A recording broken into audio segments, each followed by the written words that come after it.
This is Free Talk Live. My name is Captain Kickass, and I'm piloting this program for the first time ever. You can call in and talk about whatever you would like to talk about, of course. Our phone number is 855-450-3733. That's 855-450-3733. In the studio tonight, we have myself. I'm Ian. And Ridley. Mr. Ridley from the Ridley Report. Dave Ridley is joining us. Our special guest. He's back. He's formerly a fairly regular co-host. There was, like a summer or a few months, several months maybe, where you were in here on a weekly basis. So it's nice to have you back. Yeah, thanks. And you actually just came back recently from Colorado, where you were there for an extended period of time. But you're back in the Shire. Correct. So here we are. All right. We are supposed to have a special guest to start the show out with tonight, but you tease. Yeah, the internet connection is more of a tease because wherever he is, it wasn't sounding very good, so we couldn't put Adam Kokesh on because we want you to be able to understand Adam when he calls in, and it was not working out. So hopefully we can clear this up and we can get him on. I know he wanted to talk about of course, he's running for not president. I believe he has some campaign news. Yeah, trying to get the Libertarian Party's presidential nomination. So we will get him on here at some point if we have to go with we tried to get him on Discord is what we were trying to do, and it just didn't work out. We didn't have enough time because I was both trying to train Captain Kickass with running the board and stuff like that, and deal with a special guest on the line. So you really had everything thrown at you there, Captain Kickass. Sink or swim, right? Yeah. That's kind of how I roll. Yep. Trial by fire, any other cliches that you would like to throw in there, go ahead, throw them in. Sink or swim, right? I think I covered that one.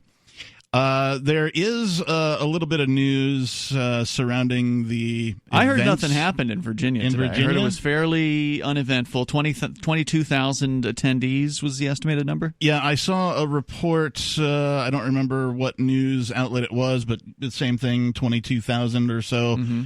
Armed folks showed up. They allowed something like 6,000 inside of the little free protest area.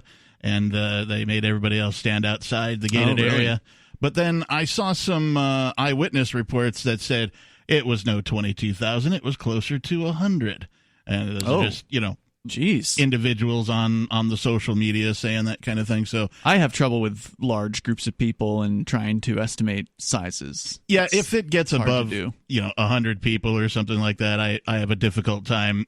That looks like 1, 2, 4, 8. Okay, now it's 1,000. So I also have that trouble. We do have a caller on the line. It looks like we have a caller named Josh from Virginia. Yep. Who wants to talk about this very topic, the Second Amendment rally in Virginia. So we will attempt to go to him. So hit the air button. So we're actually going to do a little training here on the air, and there's we're taking calls remotely, so you got to press that air button, and then he should be there. Josh, you're on Free Talk Live. Can you hear me? Hello, Josh. Josh from Virginia. Yeah, I can. Hey, there you are. Yeah, can you guys hear me? Yes, sir. Yeah. We have you now. You're on the air. Hey, I have a friend who is actually right in the dead center of the whole protest over there, and he sent me a picture of a guy flying a swastika flag, and it just he so did what with a swastika flag? Real white people that are doing something there. I mean, it's finally we have somebody standing up to these Jews at the Capitol. I mean, it was a. Oh, you're one of those. You're one of those guys, huh? You're a Fed, aren't you? You're just an infiltrator, aren't you? Trying to make the whatever movement look bad. Oh, you want to talk about infiltration? How about that dirty little Jew, Mark, and his wife? You're such a loser. I mean, you're just so pathetic. Or you're a prank caller. Get rid of him. Okay, bye-bye. What a loser. Oh, that was Josh from Virginia. I mean, what a pleasant guy. To have such an obsession with people's ethnic backgrounds or their religion, it's so sad. I mean, even Chris Cantwell isn't that embarrassing. You know, I actually heard we had Chris Cantwell. I didn't have him on, but he was on Vincent's show over the weekend on LRN.FM. He was on I Questioning tuned in Authority. for part of that. I'm not all that familiar with him or the saga. I've picked up bits and pieces over time, having been a listener to this show for a long time. Yeah, I mean, even Cantwell finally admitted this week that it's not all the Jews, because he'd been sounding more like that caller. But even Cantwell was able to discern that there's actually normal people who are Jewish, who are not part of some sort of conspiracy, who aren't, evil, trying to control the world or whatever. I mean, if even Chris Cantwell can come to those determinations, you just have to wonder if people like that caller are even real. Yeah, that's true. I think that's the most likely explanation, actually, is that he was just a crank caller. But it's just so despicable. He did sound like he was trying to prevent himself from laughing while saying the things he was doing. So that's true. We have that going for us, which is nice. It looks like we do have our special guest now. Oh, good. Let's bring him on. Do we want to bring him on? We do. Okay. Adam, it's the captain. Can you hear me? Hey, yes, I can. Thank you so much for having me on, Brian. Ian, much appreciated, as always. He spilled the beans. That's all right. It's just the first name. You are live on the air, Adam. Oh, okay. Well, that wasn't. Did you bleep that? No, it's all right, man. You're not the first guy to know that. What my slave first name is. You're not the first guy. Slave name is. But we don't know how you spell it. Anyway, let's move on. Oh, that's true. So I wanted to leave room at the beginning of that show for that great first caller to warm the crowd up for me. Yeah, I mean, if you're gonna have a warm-up act. From my 22 years in doing music in the West Coast, Seattle area, if you're going to have a warm-up act, make sure that they're not better than you in some way, shape, or form, right? Oh, man. I screwed that up. All right. It's all good. Well, so what you have some news you called in for to tell us an update about you and what's going on in your world. He's running for not president. Yeah, well, it's been an amazing experience so far, and I wish I could have been in New Hampshire, but unfortunately New Hampshire only gets 11 delegates this year. I was in Tennessee, where there are 23, and that was last weekend, did very well there, and had a debate in Georgia this weekend. I got to give a big shout-out to the Libertarian Party of Georgia for putting on an awesome convention, great series of speakers, well-organized, very professional debate. I think the best we've had so far. By a long shot, and there are many more to come. And I want to, take this opportunity to give a big shout out to all the other candidates who were there on stage for that debate in Georgia. And they, we had Lincoln Chafee there, Sam Robb, Ken, excuse me. I can't even. Mark Whitney. Many of our listeners, I've never heard of most of these people, so I doubt many of our listeners know who they are. It's nice that you're, giving them props and everything. But there's a lot of candidates, right? People have heard of Vermin Supreme, yes. right? Yeah, we've had him on the show. And in fact, Vermin actually won the New Hampshire presidential primary for the Libertarian Party, and I'm guessing you weren't in that because you didn't appear in person. Right. Okay. Well, we didn't file for that, or I don't remember what it was, but we decided strategically to put the effort into Tennessee instead of New Hampshire since we couldn't do both. But Lincoln Chafee, a lot of people know Lincoln Chafee, or at least think they should, as a former governor, former senator coming into the Libertarian Party, bringing his resume and credibility. And I think it's a really good no, that sounds terrible. And you're actually falling for it, Adam? No, I'm not. I think people like that should be welcomed into the party, though, and I think it's really important to be inclusive. They've helped so much. Hey, can you stick with us, Adam? Hang on. Can you hang on? Stick with us for another segment. Absolutely. All right, just put him on hold, if you don't mind. We will continue, and that's not how you put him on hold. There's a button on the phone screening software there that will help you with that. Hey, it's actually called hold. 855-450-FREE. This is Free Talk Live. Give us a call. Let us know what you think.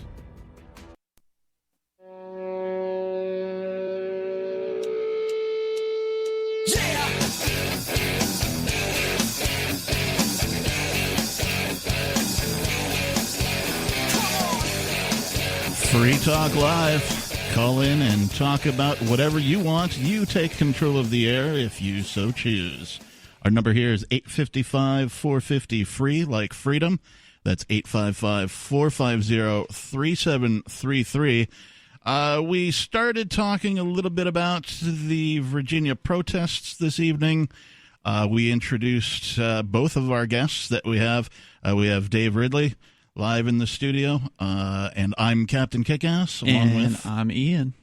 And we're in the studio, but we also have Adam Kokesh. And before we go back to Adam, I want to tell you about local.bitcoin.com. They have launched a trading platform. It started up this summer, so it's still pretty new at local.bitcoin.com. It allows you to buy or sell Bitcoin Cash, and you can use dozens of payment methods. It's a global trading platform that actually respects your privacy, so there's no identification requirements in order to sign up for and use the site, which really sets it apart from its competition out there, because all the other ones seem to have some pretty heavy requirements, or a lot of them do. Over at local.bitcoin.com, you can trade Bitcoin Cash easily and privately. That's local.bitcoin.com. Yeah, I set up an account there. Did you? A few months ago, and yeah, because I think. Did you buy something or sell something? No, I want to be able to sell. If you want to. And that's what's mostly the difficult thing, and that's what they seem to make easy, and they seem to be pretty easy to set up. But I haven't actually made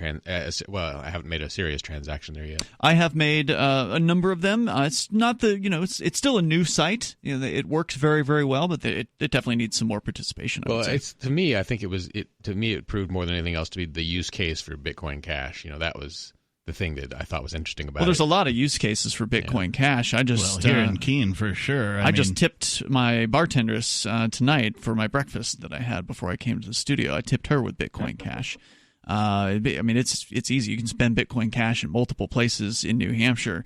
And I think even Thailand, it's in Bangkok, it's pretty big for Bitcoin Cash. There's a town in Australia as well. I was going to say, I was reading something about Australia, that it's kicking off there too. But we do also have Adam Kokesh with us. He's on the line. Adam, can you hear us? Hey. I got to say, before anything else, big shout out to Mr. Ripley for joining us. I remember the Ripley Report and your YouTube channel. Ridley Report. Ripley's the Believe It or Not guy. Sorry. Oh, man. Good enough for union work. Or government work now in this case, huh? Yeah, right. I'm not the first one to make that mistake. Oh, gosh. No, the Ridley Report back in the early Ron Paul days, and the reporting from New Hampshire and what David was able to do was some pretty, in-your-face journalism. And it was, I was like, oh man, this is the competition. When I got into YouTube and building up my own channel, it was sad to see it discontinued for a while, and it's really good to see you're back in media production. Oh yeah, it's been constant, but there have been two different YouTube drawdowns against me. So in 2012 they cut my hits by half for no particular reason, and then again about a year ago for no particular reason my hits dropped by about 3/4, with nothing else really changing much. You haven't been deplatformed. You've just been sort of reduced platformed. Something like that, yeah. Shadow banned. Shadow banned. That's what I've heard, yeah, from two different sources now, yeah. Diet platform light. No, I've been there, done that. There's nothing more frustrating than building into a social media network and developing a following and thinking, oh, now we've got the internet, we can challenge the mainstream media, and we still can, but then to have your legs cut out from underneath you in that process, man, it's gut-wrenching. I think we all probably expected it. As soon as YouTube came online, we knew something would happen to it, and I'm glad it took as long as it did for them to go evil. Yeah, that's a good point. Getting bought by Google is what did it. Yeah. So a moment ago, you were telling us about this politician, Lincoln Chafee, who's formerly, is he a Republican or a Democrat? I don't. He's an authoritarian Republican, isn't he? Well, I mean, they're all authoritarians, aren't He's they? unusually authoritarian, last I checked, isn't he? Well, no, he's definitely, of the Gary Johnson ilk of a libertarian-leaning moderate. I think he's genuinely well-intentioned. But I will say, well, we had a straw poll in Georgia, and they only announced the top four, and he didn't make the top four. Good. And I'd like to think that, and I support him being welcomed into the party. I support him running. I support him bringing that energy and credibility for the people who need that gateway to the party. I want people like that to feel welcome. But I think what we've done over the last couple of years with this campaign and bringing people into the party and encouraging people to be delegates and making sure that we will never have another, I guess what has been called the series of washed up Republicans as nominees of the Libertarian Party. And I'm very confident that, somebody who really represents the message and what this is about, not as a political message, but really an anti-political message, is going to be the nominee in 2020. The other three in the top four in the polling were Dan Berman, Dan Taxation Theft Berman, Vermin Supreme, and Joe Jorgensen. And I love the pitch that Vermin is making. I think we can achieve that with a bold policy proposal like localizing the federal government. Hold on, wait a minute. Vermin or Berman? Vermin. Vermin both. Supreme. But yeah, the last one. Yeah, Dan wears the yellow hat, but he takes it off and is able to put together a very serious message and presentation. And I think he's shown that in the strength of his campaign, the people who he's recruited to be volunteers for him, and the hustle that he's shown in getting around the country and getting to these debates. But wait, were you saying that Vermin Supreme has a serious proposal? Because mostly he's a satire candidate. Right, but no, his proposal to the Libertarian Party is a serious proposal to say, look, the system's a joke. Let's put up a satire candidate and actually ridicule the system with that candidacy. I don't think it's the best strategy. I love it. But I love it, yeah. And I think it's better than Gary Johnson, and it's better than Bob Barr. So, if you can't get the nomination, I definitely would like to see Vermin Supreme get it. Ooh, a Kokesh Supreme ticket? There you go. We could do worse, and we have done worse. Yeah, would you accept Vermin as your vice presidential candidate? Absolutely, as long as he signs on to the simple platform premise of we resign on day one and we take the federal government through a bankruptcy process. We don't put on the ring of power. We throw it directly into the fire. If the Libertarian Party continues to want to go in that direction, and that's what I've seen, that's been the response to my campaign and to this message, that if we decide to embrace a more principled and a more practical policy, the everybody gets what they want strategy, I have no doubt that Vermin would be willing to say, yeah, I'm if that's where you guys want to go for policy, you want me, on the ticket with Kokesh, I think you'd be down for that, and I would love that. I think that would be that would be a very fun combination for the Libertarian Party. And I Kokesh Supreme. in the sense that what's fundamentally different about this platform is that I'm not running to be president. I resign on day one and become custodian, the bankruptcy agent of the federal government. We have a peaceful, orderly, responsible bankruptcy process that leaves us with 50 independent states and up to 562 sovereign native nations. Hey, Adam, you got time to stay on for another segment? Yeah, absolutely. Okay, absolutely. We'll keep you on. What's the campaign website? Well, without having to remember how to spell my funny last name and Kokesh for president, you can just go to thefreedomline.com. The next generation wallet is coming from Divvy. In just a few taps, you'll be able to send, earn, spend, and exchange digital money in seconds. Send money around the globe with only a swipe. Instantly exchange between Divvy, Bitcoin, and fiat right in the mobile app and withdraw directly to your bank account. Divvy already offers the first one-tap solution for earning passive income with crypto. Multi-tiered masternodes allow everyone to partake in the network. Visit DivvyProject.org. DivvyProject.org.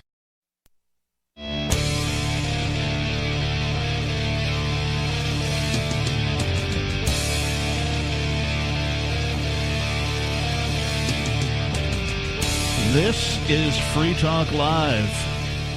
Call in and talk about whatever you'd like to talk about. With you tonight, it's myself, Captain Kickass. And I'm Ian. Ridley. And we've been talking a little bit about a lot of things. We started talking about the Virginia gun rally. We introduced our guest, Mr. Ridley from the Ridley Report. And then we also have, as a guest on air tonight, Adam Kokesh is also with us. And Adam, sorry, you got kind of cut off there towards the end. We wanted to make sure you had a chance to tell folks how to find you. I appreciate that very much. My main website, the easiest way to find me is thefreedomline.com. All 3 words, thefreedomline.com. Nice. What are you doing? Thank you, Adam, by the way, for the kind words, belatedly. Appreciate that. Hey, Adam, what are you doing more media right now? You still doing like your YouTube channel? I thought I saw that you rebooted the Adam versus the Man. I loved that show back in the day. It's kind of how I was first introduced to you. So is that going on? What's going on? With the way that I've been shadow banned and demonetized a year ago, it's been a struggle to get back to any kind of consistent production. But I'm doing a kind of free form podcast generally Monday, Wednesday, Friday. I had a really awesome show this weekend. Got up today. Roundtable with Ted Metz, former chair of LP Georgia, Stephen Nikela, the chair of LP Florida, and Joshua Smith, one of the top candidates right now, who I'm supporting also for chair of the Libertarian Party. And halfway through, Vermin Supreme crashed it. We did it here in the bus on No Force One, and we had a live studio audience smoking pot on the other side of the bus while we recorded the podcast. And nice. It's a blast. I'm enjoying getting back into it, and I feel like finally I have enough perspective and sense of, I'm going to make media for my audience, for my message, not for a platform or for a sponsor even, but it's just part of what really motivates and satisfies me as an activist, being able to connect with people on that deeper intellectual level. And, with libertarianism, and you guys know this, I know, all 3 of you have discussed it on this level, that not only is it an ethical message rather than a political message, and therefore an anti-political message, but it also in every way possible has to connect with the spiritual, and in a deeper sense when we're talking about a message of love and respect for your fellow human beings, and living better, living by a higher standard of ethics, living a better life free of the poison of authority, the spirit crushing, the soul destroying effect of government as a coercive institution, of institutionalized violence. It really is a spiritual elevation. And, what we are coming to, some of the hippies might call it the ascension, but there really is an obvious kind of enlightenment of humanity that we're experiencing right now. And I want to make sure that, not just your listeners, but really everybody in this movement who has identified libertarianism understands that, in a sense, we are warriors. And I say this as, as a Marine veteran, a combat veteran who's like, yeah, the militarism is a cancer on the warrior class. Reclaiming that warrior spirit doesn't mean, serving in the military. Being a warrior is not the same as being a soldier. A warrior is someone who's willing to put their life on the line, to stand up, to defend the people who need it, to stand up for righteousness and justice, and to intervene in crimes and stop them when they have the power to do that. A soldier is someone who signs up to kill for politicians, to be a part of an inherently destructive racket that is militarism, that the founders of this country were against. And I think that's a huge part of the paradigm shift. And the United States government, the federal government, has become the biggest empire the world has ever known.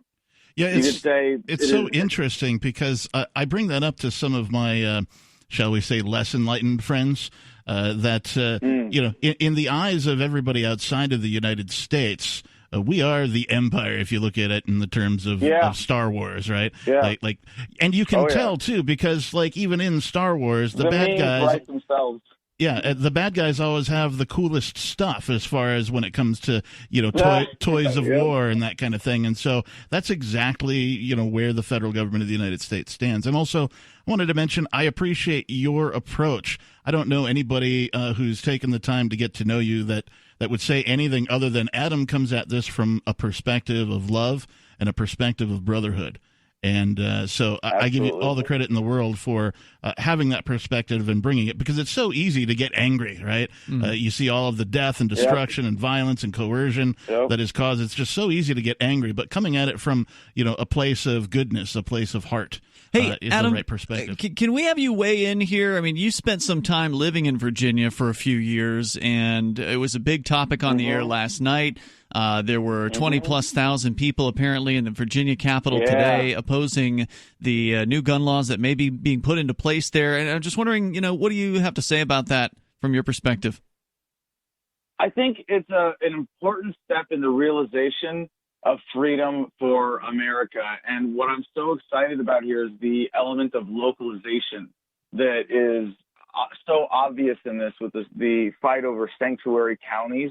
If a county can set its own law, we can say this county, you're allowed to own guns and carry them in accordance with the Second Amendment. We're a constitutional carry county. That's great. People want to live in a county that's not. Let them have, the right to set their own rules in their own community. Liberals want sanctuary cities. Conservatives want sanctuary counties. Well, guess what? This is why localization is the everybody gets what they want strategy. Right. So abolish the federal government and let people make more localized decisions.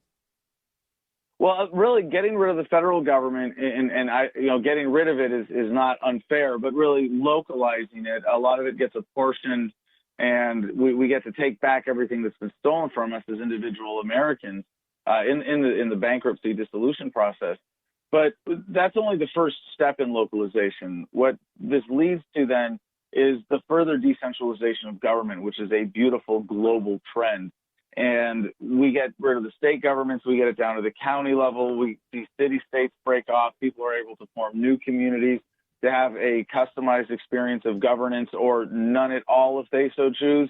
That's the future of freedom. That's what, I'm an American imperialist in the truest sense, because the ideal of America, of respect for other people's rights, of freedom, of overthrowing empires, is something that belongs to the whole human family. Right. I want to see us lead the world forward in freedom again. That's the beauty of the American Revolution, that we said, screw you to a king. We're not going to be part of your empire anymore. We're going to do our own thing over here. And for everybody in the world to have that right, that ideal of America, I think that should go global the same way that, hey, we don't have to live under monarchies and absolute rule like that anymore. We can at least have representative republics. And I have certain ethical problems with that, of course, but it was clearly a step forward in human progress. We're ready for another big one. Such a beautiful vision, man. I love it when you talk about the hows of how it's going to break down, and how you give the folks who are already parts of the federal organizations the opportunity to sort of own that portion of, say the property, the vehicles, and, whatever the organization does, give them the opportunity to turn it into a business themselves, right? Okay, you guys are now part owners of this thing. Now go make it go. And that idea can expand, as you say, downward, in a decentralized manner towards all levels of government. And I find it a particularly beautiful strategy. Adam, how do we get you moved to New Hampshire? He'll never do it. Get rid of the mosquitoes in the winter, and I'm there. There's no mosquitoes during the winter. It's the summertime where you get the mosquitoes. So you got to get rid of both of those. The mosquitoes and the winter. So it's not going to happen. Yeah. I live. I'm technically a member of the Free State Project. I joined in college when I first really got into libertarianism. I have a very low number on the membership roll somewhere, because I joined. Do you want to hang out for another segment, Adam? Sure. All right, stand by. 8:55.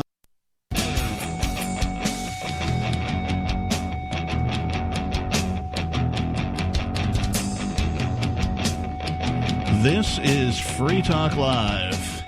7 nights a week, you can call in and talk about whatever you want. Our phone number is 855-450-FREE, like freedom. That's 855-450-3733. Yeah, and I know Adam Kokesh, who's with us on the lines here tonight, and thanks for sticking with us here, Adam. Your website is thefreedomline.com. You are certainly no stranger to New Hampshire. Dave Ridley had asked you when you're going to move up here, and you're pretty settled in down in, I think it's Arizona where you're living at the moment. But you've been up here to visit us in the summertime over many years, and I want to invite you to come join us for Fork Fest 2020. Now, by the time Fork Fest comes around, the Libertarian Party will have selected its 2020 presidential candidate. I believe they're selecting that in the month of May this year. So Forkfest starts. That's correct. Forkfest, which is the decentralized Libertarian Camping Festival, begins June 29th this year, and it will run through July 5th. So if you don't have any plans for Independence Day yet, then you ought to plan to come on up and join us in the woods, the beautiful White Mountains of New Hampshire, at Rogers Campground, which I know you've been to. But it's been a few years, right? Yep. When was the last time you were up at Rogers Campground?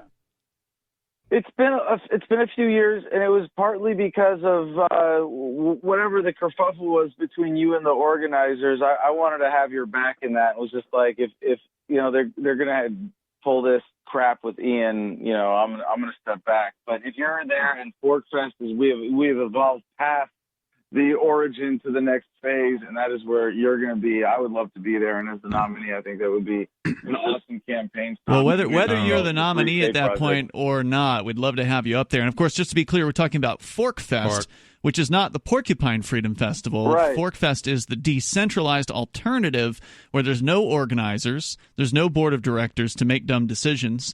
And it has a song. Does it? Forkfest.party. It's going to be a party. And it will be. And it was last year, and it was much bigger last year than I thought it was going to be. Of course, we don't have ticket sales because there's no tickets for a decentralized event. So it's like the most affordable thing to come up and do because you don't have to pay unnecessary costs to attend it. And I would say we had a few hundred folks there in 2019. So it could be – some people are saying this may be the year of the flippening where the number of attendees at Forkfest outweighs Forkfest. I love it. And I love it. It's going to be Captain Kickass's first time attending as well. That's right. So I'm looking very forward to it. I've had some amazing times there with the community and at Rogers, and it's been a big part of what's inspired me to live how I live now.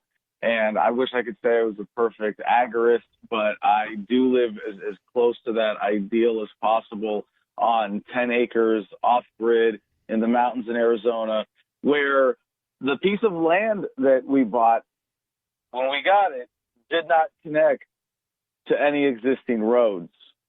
So, no roads? You know what I did, right? No roads? How did you ever travel? I built a road. Wait, my God. I thought only government could. How did you build a road without government? Excited. Yeah, don't get too excited. It's just a big scratch in the dirt for now. It's a second century technology that the government can never seem to get right. Hey, so check out. I just want to remind our listeners to check out the website for Forkfest. A website. It's there's no official website, so this is just one of them. Forkfest.party. There are links there to a Telegram chat room with I think over 150 members in there. There's also a Forkfest forum, and so people are already planning what they're going to do because it's decentralized. So like Derek and Steven from AnyPay put up a big old dome last year and threw some parties. The Alt Expo guys were there doing presentations on a variety of things. I've heard rumors there may be musical performances this year, which has not happened before, so we're going to probably see some new things. Jay Noon with Man Camp, he's bringing that back. And so, we're still 6 months out, and already people are throwing around ideas for what sort of neat things they're going to be doing there. So I'll look forward to, and we'll hope to see you there, Adam. Adam, I have questions for you. Well, I've got a sec. First of all, what can you promise us by way of what are you going to do to capture the media's imagination the way Vermin Supreme does? How can you get media attention? Because I have not seen really anything interesting about you, and I should have seen something by now if you were doing something interesting. Oh, well, there's been I've been hustling. We've been making all sorts of interviews, and it's actually been one of the biggest time investments into this campaign. Just a lot of it is smaller time, podcasts and blogs and things like that. But I was also interviewed on Fox Business and Fox DC just recently, and I've had a couple other major media hits. Washington Times did a piece on contrasting myself and Chafee. But what I'm asked sometimes, and I know you're familiar with my civil disobedience background and street theater in a way that is somewhat akin to Vermin's. Actually, has been extremely successful in getting media One thing in particular that I can talk about publicly now that I'm very excited about doing for whomever the nominee is, and of course I hope I get the honor of leading this exercise myself, this operation rather, is a combination of two things that we've seen done in the past that we are uniquely capable of organizing now. And one is when Ralph Nader was the 2008 presidential candidate, was endorsed by Ron Paul, was shut out of the debate. He went and got arrested storming the debates and in civil disobedience trespassing, said, the American people deserve to hear a third voice in this debate, and was able to at least make some media and be a part of the conversation with that. What we did in 2012 with Veterans for Ron Paul was march on the White House with about 500 vets, all in formation, chanting President Paul and End the Fed.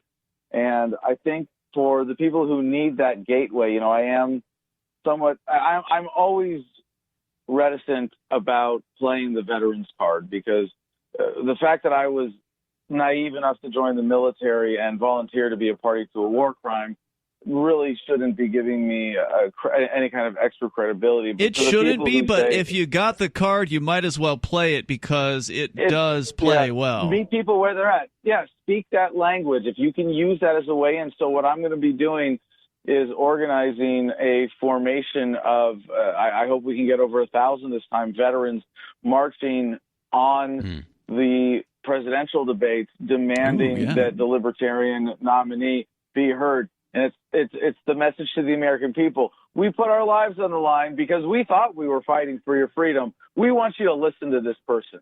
Will you let them in the debate? Will you demand that the presidential commission debate, or whatever it is, the Commission on Presidential Debates, have a fair standard and allow for the first time a true third-party competition in this debate? And I think we can have, if we have 1,000 who are willing to risk arrest in crossing that line at the debate, I think we're going to be a bigger story than the debate itself. Yeah, that would be that would garner media attention for sure. It is a little weird how, they seem to put any alternative candidates outside of the big two sort of at the debate kiddie table, if you will. Reference to Thanksgiving when you were a kid. Oh, they don't even get the kiddie table. They're out by the dumpster. They give them a folding chair. Woo, that's a much better metaphor there. Yeah. Hey, Adam, anything else you want to share with our audience here tonight while we got you? This is going to be a really exciting year for the Libertarian Party, regardless of who the nominee is. I'm just excited that what we are doing now with the Libertarian Party, much more invigorated by the grassroots, is bringing a message of principle based on libertarian ethics, based on the philosophy, based on applying it in an ethical, morally consistent way. And if it wasn't for the power of this idea, I don't think it's, I have, a decent following. I wouldn't say my resume is presidential by any stretch of the imagination, but it is a testament to the power of this idea, how much momentum we have got behind this campaign, having raised more than all other primary candidates together at this point in the Libertarian Party by a multiple of, I don't know what it is as of the last FEC report, but, it is, I'm just so encouraged every day. And if people want to get involved, whatever it is, step up. The Libertarian Party is kind of an open source organization. Anybody can jump in and put their energy into it and actually have a say in how things happen, including who the nominee is. It's not hard to be a delegate to the National Convention, to be one of 1,000 votes, who gets to decide who's going to represent the word libertarian, the Libertarian Party, the libertarian message in the biggest opportunity that we have every 4 years in the presidential election cycle. And it's looking really good for our campaign. Joe Jorgensen was the other candidate I didn't get to mention in the Georgia straw poll with 29 votes, and we took it with 47. Congratulations, and we had a great, thank you. Keep up the good work, bro. Thanks for doing stuff. And in Tennessee. So Adam at thefreedomline.com. Please email me if you want to get involved. Very good. Adam Kokesh, good luck, brother. Free Talk Live. We got more coming up. Hour 2's next. Are you sick of hearing the same crap on libertarian podcasts? Inside jokes, interviews of the same person you've heard 50 times? Then you need to listen to the Lava Flow podcast. No nonsense and to the point. Get the information you need and get out.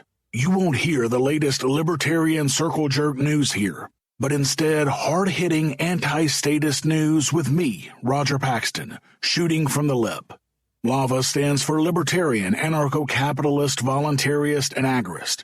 And if you think you fit any of these categories, then this is the podcast for you. Listen now at thelavaflow.com to find out what's rustling my jimmies, what's in the news, the latest bad cop, stupid stuff statists are saying, and so much more. You can find out more and subscribe on any podcatcher at thelavaflow.com. That's thelavaflow.com, part of the Pax Libertas Productions podcast network.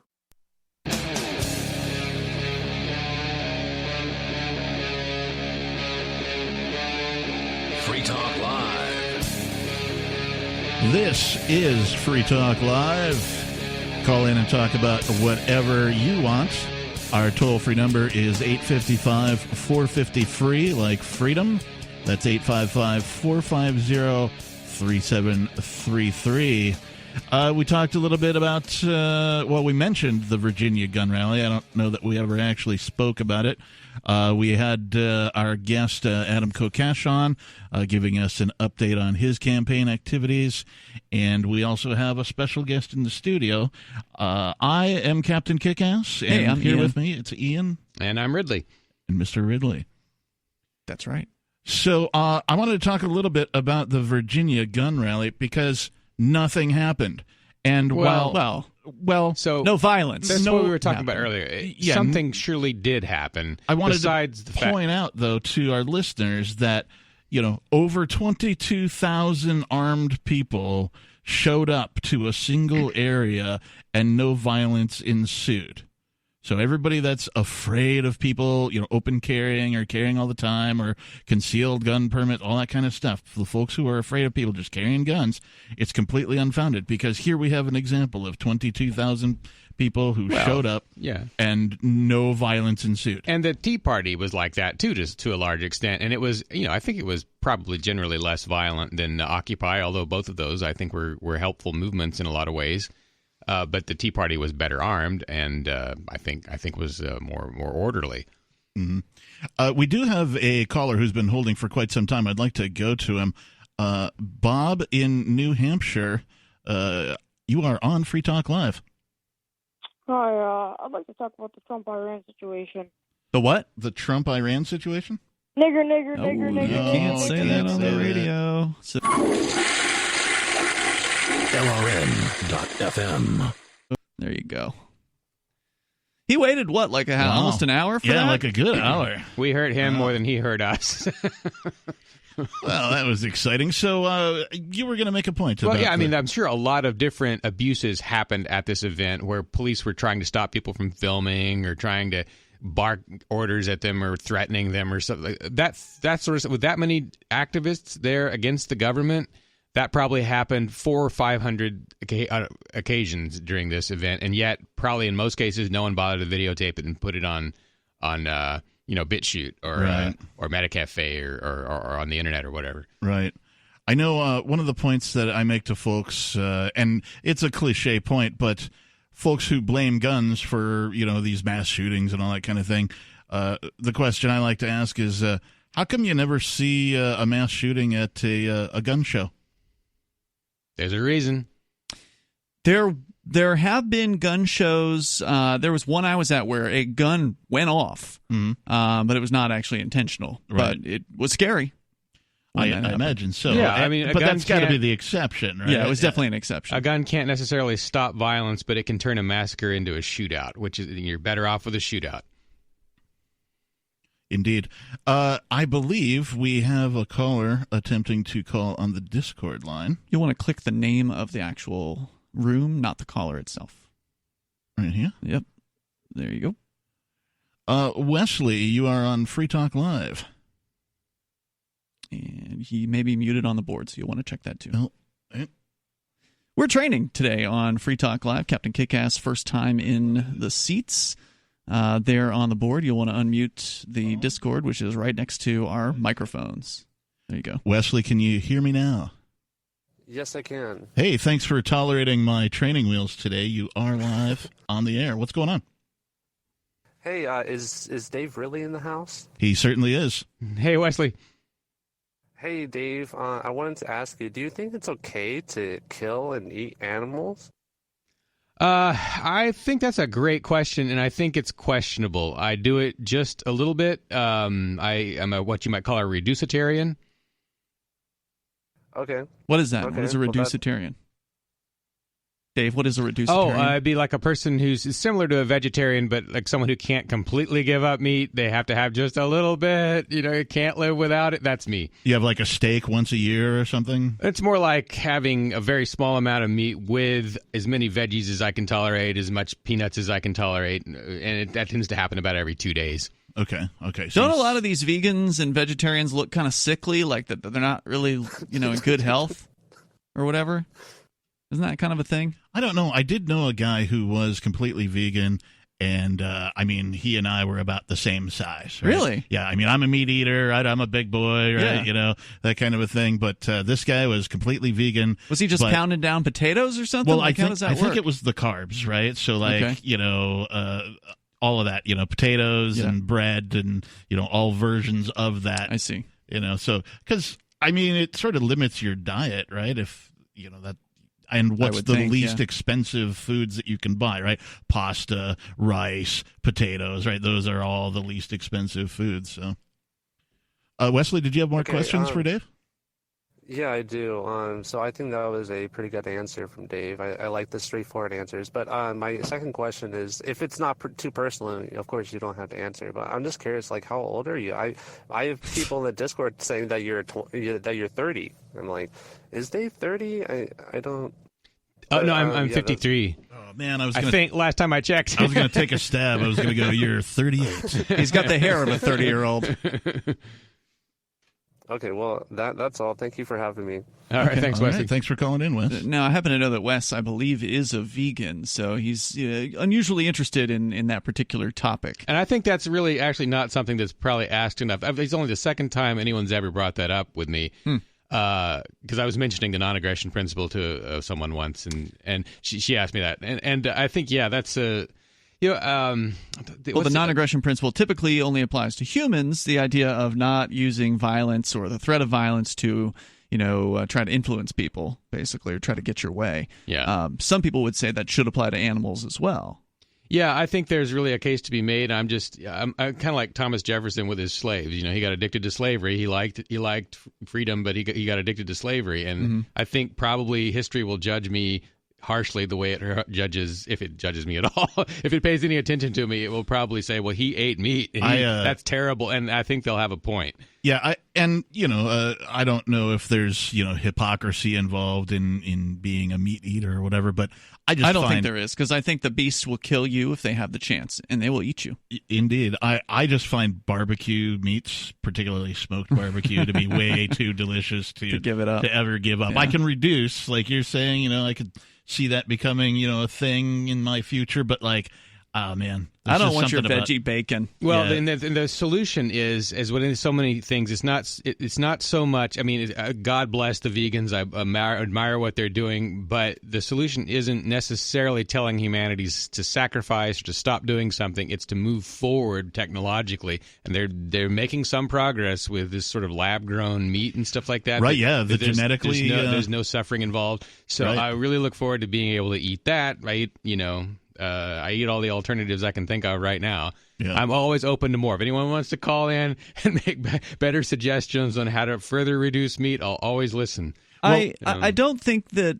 Look, I don't think it's bad for people to spread their worldview, right? Like we certainly try to do that with Liberty on this program, and certainly the vegans would love to convert the entire world. But I'm not of the belief that I'm going to be able to convert everybody to libertarianism or liberty. I don't think we're ever going to get a majority around the world. But if we can get a majority in one very, very small place, then that would be sufficient, because then we can have New Hampshire, for example. Right, because then we can have a more free place to live for us. And if other people want to come join that and also be free, that would be really cool. But the vegans, it seems like they want to convert everybody. Now, they're all different, so I can't speak for them, obviously. Neither can Wesley. He can only speak for himself. But there's a real push to convert, and it's like, it's never going to happen, right? Like, you might be able to bring some people on board with being a vegan, but you're never going to bring everybody on board. And so therefore, animals are always going to be slaughtered.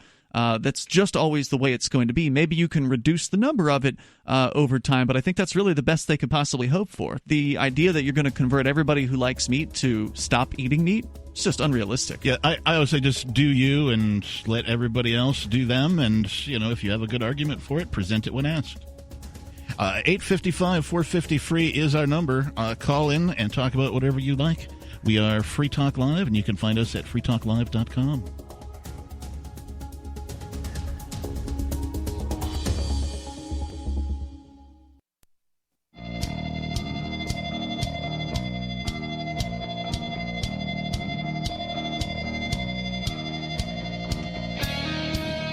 Free Talk Live. Our toll-free number is 855-450-FREE, like freedom.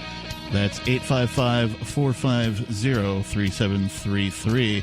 I'm the captain, and with us tonight it's Ian, Ridley, and also I want to let you know about AnyPay's new ambassador program. We've talked about AnyPay as the premier go-to option to help local businesses accept cryptocurrency like Bitcoin and Dash and Bitcoin Cash, and also Bitcoin SV at your local cash registers. You can download the AnyPay Cash Register app and help your local businesses get set up. But now there's an incentive to do it beyond just the goodness of your heart and helping cryptocurrency get out there. Now AnyPay is actually going to pay you to set up a local business with cryptocurrency. And the way it works is, instead of getting a spiff up front, you get paid on every purchase that somebody makes with Bitcoin Cash and Dash at that local business if you signed them up. So now you finally have an incentive. You make it happen, you receive the rewards. Here's how you do it. You download the AnyPay Cash Register app for yourself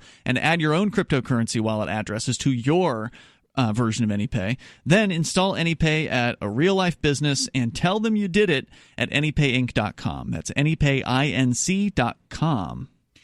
Well, and I'd like to thank my hosts and our callers for bearing with me on this training day for the captain.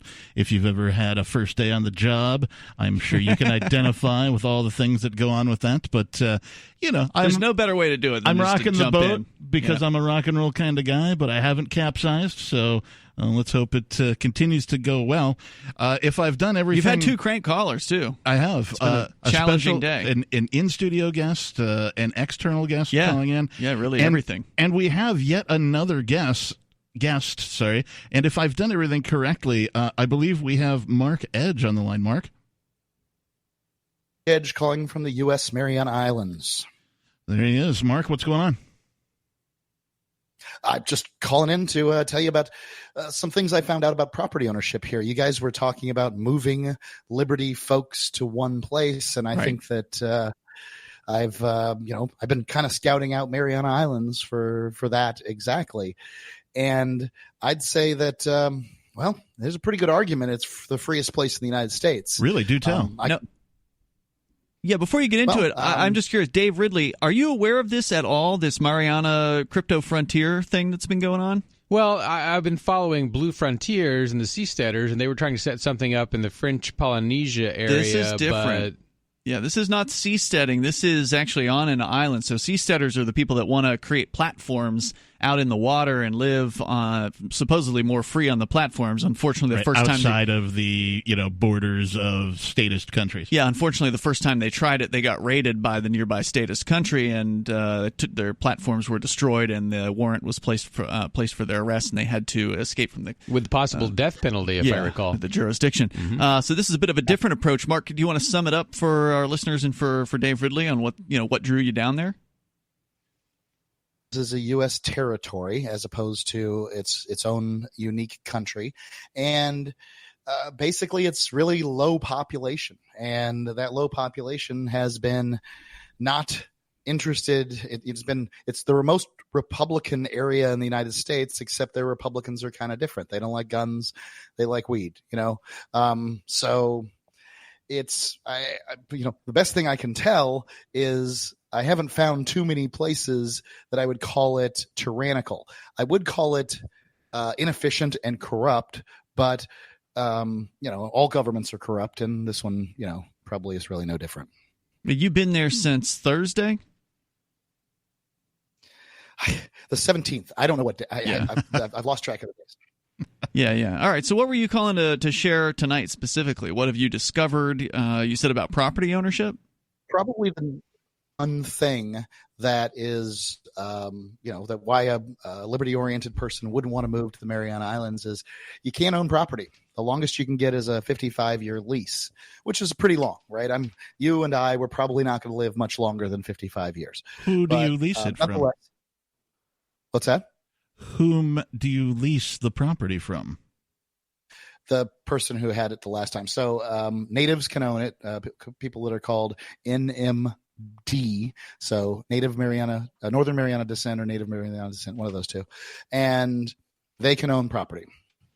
So they'll own it what they call fee simple, and then they can rent it out 55 years, and after that point, it reverts back to them. Okay, so you're not leasing it from, say, the United States government. You're renting it or leasing it from whomever the native owner is. Right. The U.S. government has a very small footprint here. Wow. So imagine how nice the country would be if they'd done that in 1870, when they were conquering Kansas. It's a good question. Yeah, I don't know how that would work. But I can tell you as an American, I like the idea of buying my property, and I found out some information yesterday that I thought was worth sharing. So it's true you can't buy land, but you can buy a condominium, fee simple. So as long as it's on the second floor or higher, you can own your condominium. And this is really important, there's no property tax. So wait. No property tax? That's freaking amazing. Correct. States, they claim to own their property. Well, they don't. They just have a long-term lease, a lease with no expiration from the government as long as they continue to pay their money. Here, you can buy a domicile and live in it, fee simple. Well, you keep saying fee simple. What does that mean? Well, I'd have to define, it's basically an allodial title. Simply you own it. There's no property tax. And well, in the case of a condominium, there's probably some rules, though, right? Like condos usually have associations. Right. You're dealing with neighborhood Nazis then. So, I mean, you're not out of the woods completely in a condo, right? I'm working on a situation to perhaps get somebody to basically buy a piece of property for you and then have it as an agent, and then you can have a contract with them that you own it and that it gets renewed whenever. But that's kind of a workaround. Would that hold up system. In court if the legality is that you cannot own property? Then trying to have a private contract, quietly outside of the system, say that you are the actual owner, but this guy's name is on the property deed. That may not hold up in court. I'm just saying. I don't know. I'm not an attorney. It's certainly not ironclad, Ian. Yeah. Real quick, I just looked up. Let's put up. I'm sorry. Go ahead, Mark. 55-year lease here against property ownership in the United States. So let's say you buy a $500,000 property. Your taxes are $10,000 per year for 50 years. That's $500,000 in the U.S. So in the U.S. Right. Yeah. And that's completely possible to get $10,000. So then you're paying in 50 years, you're going to pay $1 million for your $500,000 property. Mm-hmm. Here in Mariana Islands, you paid $500,000 for a 55-year lease, and then you've got to redo it again in 55 years, presuming you're still alive. Yep. That's amazing. Do you want to stick around paying for your another property segment, Mark? all up front. It's kind of like paying your property taxes all up front and then getting a house for free. Did you want to stay or your call?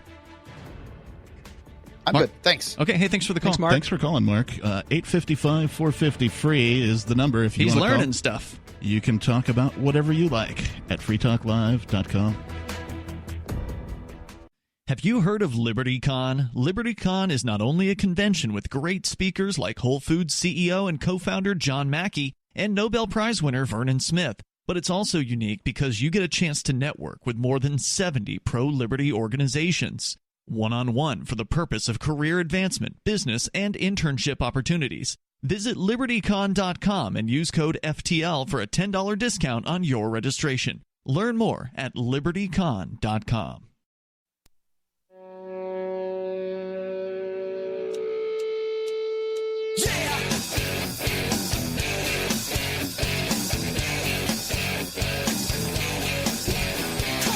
This is Free Talk Live.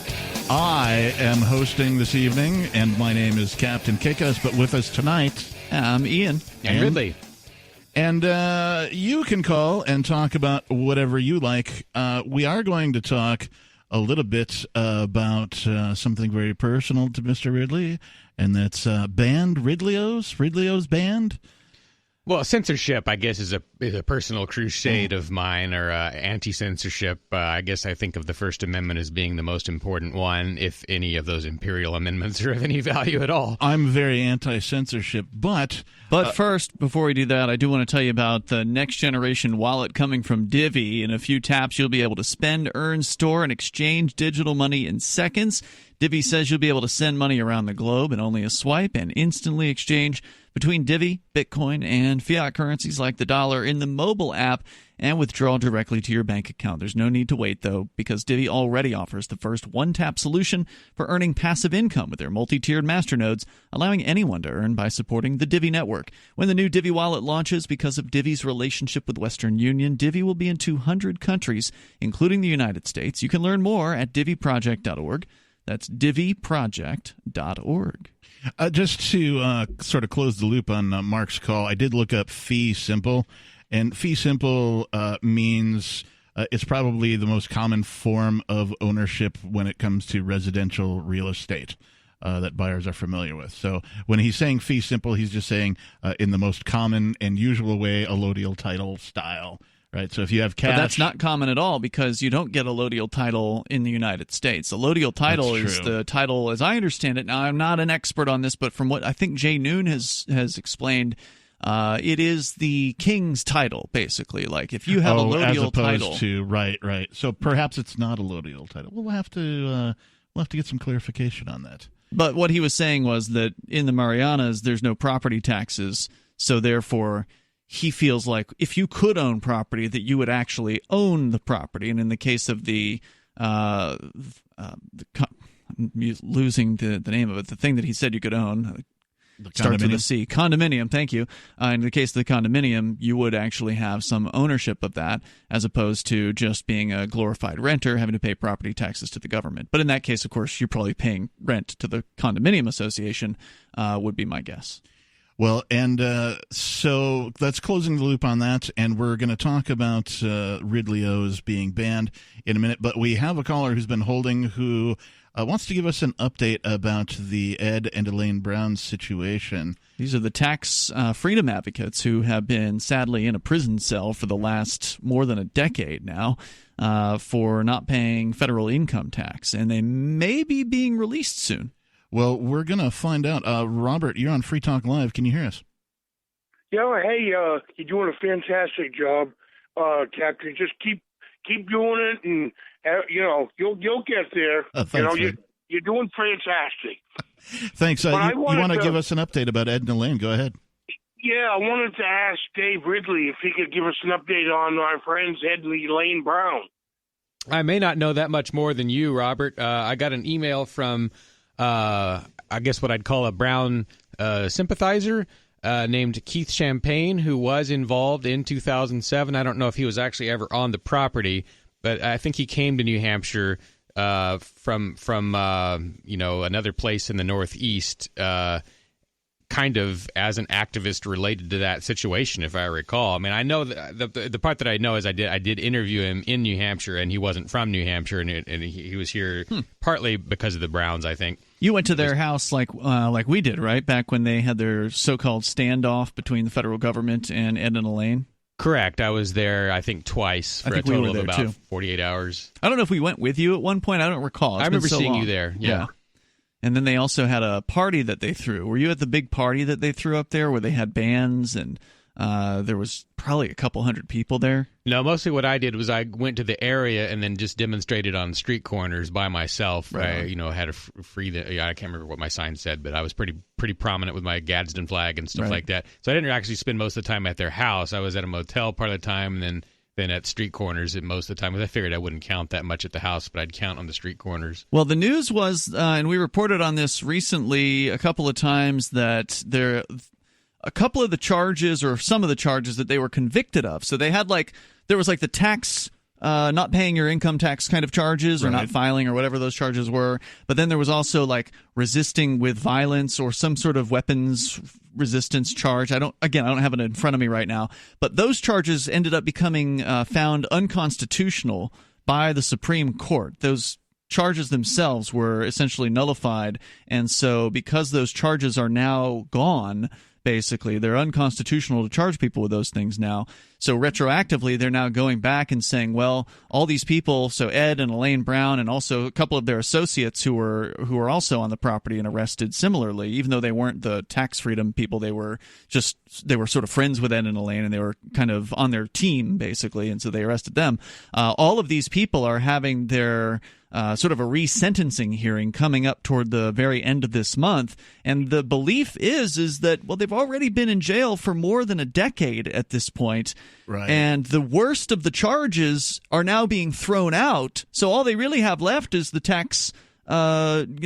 so-called tax protester charges. They may be released. There's a good chance that at the end of this month, when these hearings happen, the judge will say, well, time served, you're out. Yeah, so Keith Champagne's using the term, he says, highly likely, quote unquote, I think so. Highly likely that they'll be released. It may not be that they are released from the court. It may be that the judge says you are to be released, and then the Bureau of Prisons has to churn for a few months. So it may be several weeks, if not months, before they get released if the judge orders them out. Right. I wouldn't expect to be able to shake his hand on the way out of the court that particular day. But Robert, did you have anything to add? No, I just think that those people should be let go. I mean, they didn't do anything wrong at all. All they were doing was they were teaching the public about, us getting shafted by the government. They're just real good forward thinkers, and let's hope that they get out, and hopefully they might be able to get on Free Talk Live. Very nice. That'd be cool. Very nice. They need to be released. And one thing to consider is we might not expect anyone to be ejected from the Concord Federal Building on January 30th, but if they are, it's important that there's some kind of humanitarian infrastructure so that they're not just walking out into the 4-degree weather. Right. I know that felt really good when I got arrested for handing out flyers by the feds, and I got released when I got released from that Concord Federal Building. It was really nice to have activists out there waving a flag and ready to drive me somewhere. Yeah, it feels good to get out of prison, but it feels better to get somewhere warm shortly thereafter if it's freezing cold outside, that's for sure. I would expect that there's going to be some supporters there. I know, Dave, you were talking about possibly going up to observe. I'd love to be there if I can. Robert, anything else? No, I'm all set. All right, brother. Thank you, guys. Thanks for the call. Thanks for the call. The bad news, though, that we saw recently, this is great news that they could be being released, is that Elaine has decided apparently she wants to get a divorce from Ed. So, well, and it sounded like sad. With the statement that she made that it might be, part of a strategy to get out.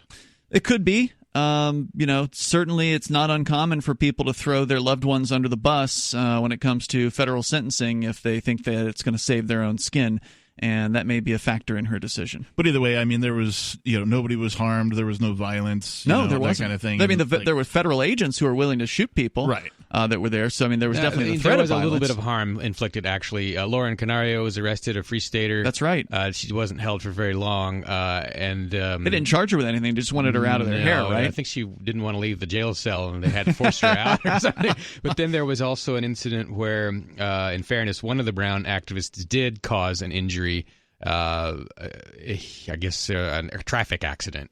Right, but with regards to Ed and Elaine themselves, they caused no harm to anybody. I don't think you can call it traffic accident violence, though. Right. That's just an accident. Maybe, yeah, that's probably appropriate. Well, I'm glad to hear that there's some progress there and some hope, because it sucks when that happens to otherwise good people. At least they were resisting. 855-450-FREE, like freedom is the number if you want to call. This is Free Talk Live. Call in and take control.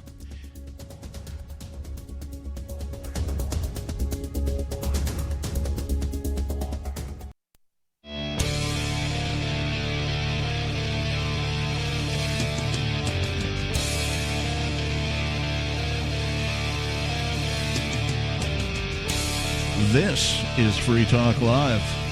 Call in and talk about whatever you like. Our toll-free number here is 855-450-FREE, like freedom. That's 855-450-3733. In the studio tonight, it's me, Captain Kickass. It's Ian. And Ridley. And we are going to talk a little bit about Ridley-O's being banned. Now, I had to ask the question, Dave, what is a Ridley-O? Can you explain that to our listeners? I guess a Ridley-O is a video produced by Ridley. A Ridley-O. So it's not a breakfast cereal like I thought. It's not like Cheerios that, look like Dave's face or anything. Although that would be cool. Would be pretty crazy, I used to sort of define it as a video that's edited in the camera, because when I started doing the Ridley Report in 2007, I would go to things that could easily be edited in the camera. I'd go to like Ron Paul demonstrations, and those are easy to snap a picture here, snap 4 seconds there, 7 seconds there.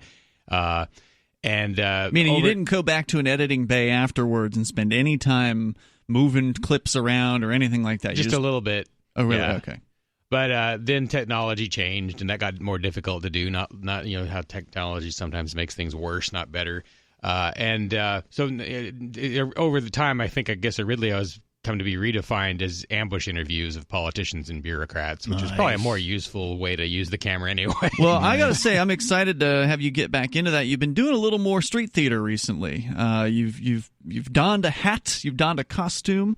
You've been Winston Churchill in a lot of your recent episodes. Winston Churchill, tell us more. It is my pleasure to make the attempt, but it was a grand flop. Yeah. It was of no value to the viewer, and apparently. But I have done a great number of ambush interviews, and as myself, Ridley. Nice. No one liked Churchill, so I just did that for a little while. No one liked it, so I went back as soon as I could to ambush interviews. It was too wordy. In my opinion, and I say that as one of your longest running sponsors, who continues to be one of your longest running sponsors. It was a lot of reading and words, and not as much of the ambushing and the giving the politicians a real hard time. Right. And part of that was just I don't own a vehicle. I do not own a vehicle, so I was looking for something I could do. What is there something I can do from where I am? So it was an experiment, but it was a failure, and that's the way experiments you got to try new things. Most of them do fail, and I did not. People have thought, "Oh, he's abandoned ambush interviews," but I was doing all of the ambush interviews I could, and I continued to do that. So you've made these ambush videos, and we're calling them Ridley-O's. And so now somehow some of them are getting banned. Is that right? So when I was visiting Colorado Springs, there some of the government meetings occur at libraries. So I tend to go to the libraries a lot, and I saw they have a library schedule, and one of the meetings that I saw was called Young Marines. Didn't say anything else, just Young Marines. So I thought, well, I guess I should go bother some Marines. Time to crash a party, right? Right? Ask them if they've committed any war crimes or something like that. And so I went and discovered, it's more like the Young Pioneers. Remember the Soviet era version of the Soviet version of the Boy Scouts. So like the Hitler Youth? It's more like something a little more benign than that, but not as much more benign as I would like. Like the Cub Scouts so or they're something? kind of like ROTC, or like ROTC. Okay. So it's somewhat of a preparatory organization. and people who go through Young Marines, I guess they get into the military with a higher rank or something along those lines. So there's a connection to the federal government. It was started by federals and Marines and so forth. However, they claim not to be funded by the federal government. Does that make sense? So anyway, it wasn't technically a government meeting. Okay. But I still asked some questions of people going in. And of course, a lady lost it. Couldn't believe I was asking questions and came up and confronted me. Okay. And so the part that she's in is the part that is named in a YouTube complaint, what they call a privacy complaint. She tried to have the video taken down because she had walked up to me and demanded to know why I was filming, and then tried to get me to stop filming. And then someone called the cops, and she said she was going to report me, and then the cops showed up. So she found your video online? Well, that would be the simplest explanation. I can't say for sure exactly who did what. They don't tell you who filed a complaint on you.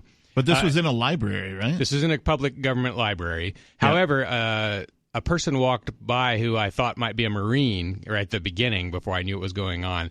And I asked him a question. He may have been a minor. He looked to me like he could have been anywhere between 16 and 20. So I blurred him out in the video, but she complained. Well, I don't know who complained, but whoever complained actually complained about the part that the adult is in, who is trying to stop the videotaping.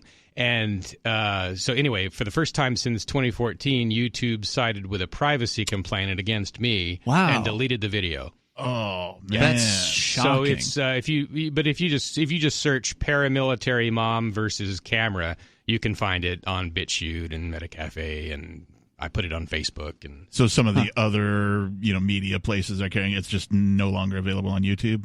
Correct. Okay. So the complaint comes down. You said, "Hey, is there a way to appeal it to where you say, oh no, this is legal. What I did, this is a public place. This woman was in public. She should be able to be shown on video." Yeah, now it's possible that they took it down because, again, I asked a question of a person who may have been a minor. Mm-hmm. Someone claimed that I was asking questions of minors, so maybe this person was a minor. There was one person. What does that matter? I mean, you're not allowed to talk to somebody if they're under 18? But I have a rule of my own that I tend to try and just to be a good sport, not to confront people who are too young to answer the question. Sure. Right? This person, again, probably was old enough to answer the question, but as a courtesy, I will go ahead and blur out minors if people who I think may be minors in many cases. Yeah. So it was blurred out, but nonetheless, the video was taken down. That's correct. That is an interesting story. I'm sorry to hear that your work is being taken down. Well, that's what happens. I mean, it's the centralized platforms where there's no real rhyme or reason sometimes to why things happen, and in many cases there's not much of a process to try to appeal it or get any kind of human being to actually interact with you and give you any kind of explanation as to what the real reason was or what was any kind of thought process. Well, it's interesting. As much as the banning part is really important, and I'm glad we're talking about that, but that's been the subject for the entirety of the whole series is about what I'm allowed to film. Mm-hmm. That's what the whole playlist is about, and the cops that show up and everything. And that's all interesting, but none of us have ever talked about the actual concerns that might exist about the young Marines themselves. That we haven't even gotten to that yet.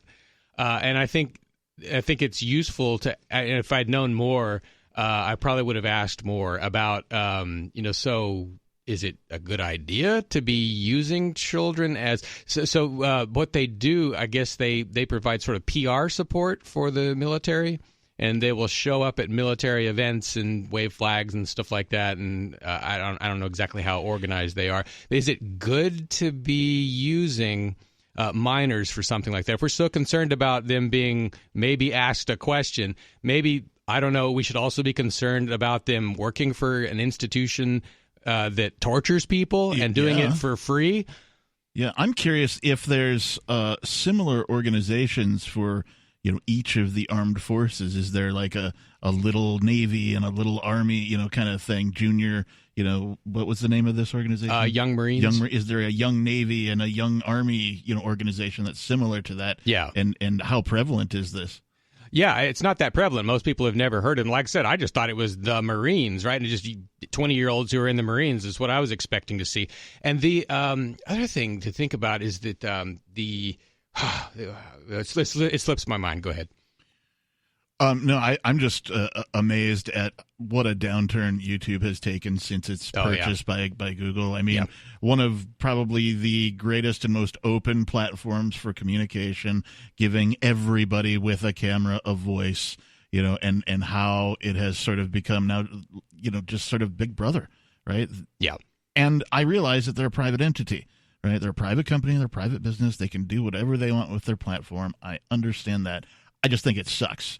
And I would really like to see a day where somebody else invents a platform that isn't centralized like that, but gives all of the freedom that YouTube used to have. Well, and the most importantly, the viewers, because BitChute has a lot of freedom, but not a lot of hits. Right. Metacafe has pretty decent hits, but there's prior restraint. So, I've really been through the list to try, all the alternatives to YouTube. I'm on Library. I'm on Metacafe. Steam.it all these or whatever that is. Steam it is. You mean the DTube? Yeah. Whatever that is. DTube would be the YouTube for Steam. Right, okay. I never had good experiences with it. I tried DTube, and it didn't work out very well. I think I'm along the same lines. I like Library, personally, lbry.com. It's a decentralized blockchain-based system that actually will ingest your YouTube channel automatically, so you don't even have to do anything. And then if YouTube deletes you, it's still on Library. More with Dave and your calls coming up. Free Talk Live. Bitcoin.com has launched a trading platform at local.bitcoin.com, allowing you to buy or sell Bitcoin Cash via dozens of payment methods like PayPal, Venmo, bank deposit, remittances, or meeting in person with cash. There are no ID requirements to sign up for and use the site, and all communications between buyers and sellers are encrypted. Finally, a global trading platform that respects your privacy. Visit local.bitcoin.com to get started trading Bitcoin Cash. local.bitcoin.com.